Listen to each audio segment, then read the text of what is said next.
I'm Karachi, and I'm the team leader of the Space Invader project. And I'm Henry Adair, and I'm also on the Space Invader project.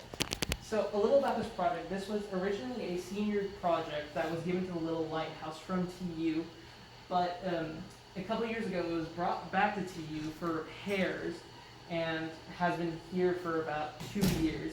Now, the original functions of the project include a launch function, secondary launch function, and levitating functions. And so for the launch function, a child would insert a ball into this, and then it would bounce around and into this area, and then not depicted is a backboard that would essentially like serve as a plinko board, and the ball would bounce out. So here on the secondary launch function, you just insert a ball, goes up and then out toward the children. Here, children will be able to put balls on top of this, and it just levitate in like space, so like it just be like sitting here. But right now, this function is currently being worked on, and which is why it doesn't have covers like those do. Okay. So over the span of this semester, we've made great strides in the electrical and physical aspects of this project. So firstly, the physical aspect. Originally, the project included a long PVC that went around the whole span of the project, but over time that PVC became bent and essentially deformed, and now we've split it up into more individual components that also span and have been braced onto the project. So like Kaid said, this is the Space Invader project. And here's a quick summary. This is a repair project for the Little Lighthouse, like we said, and its primary function are that 3 blowers pump air into these pipes that power 3 functions. There's the leftmost pipe that brings the ball all the way around into a plinko board. There's the launch function, which goes straight up and out of the machine, and there's the hover function on the right.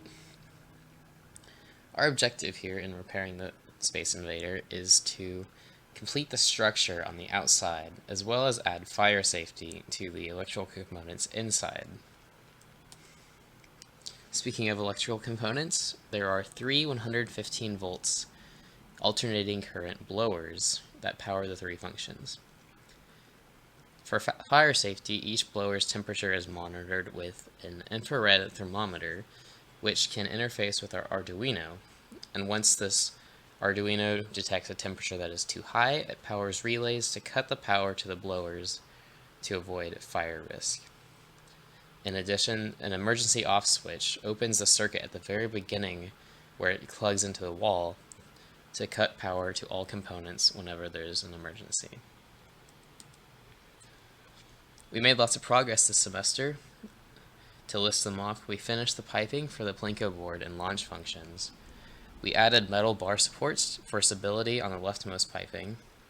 We painted the pipes and metal supports to not be white anymore, and we created a wiring diagram to plan for our circuit creation. We researched the IR thermometer programming with Arduino and how to implement 3 different sensors into one Arduino. We verified the circuit plans with EE professors, and we started ordering parts. And finally, we modeled the IR thermometer housing in SolidWorks, so we have an idea of what we want to 3D print in order to put the IR thermometers in place. Now, we had hoped to deliver this semester, but we ran into some roadblocks with the programming and especially the electrical components.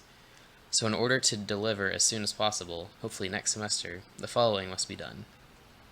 We need to program the Arduino, and we need to verify that the IR thermometers read accurate values. What this means is we need to figure out how to program in accounting for the emissivity error, because the blowers have a low emissivity because they're made of metal.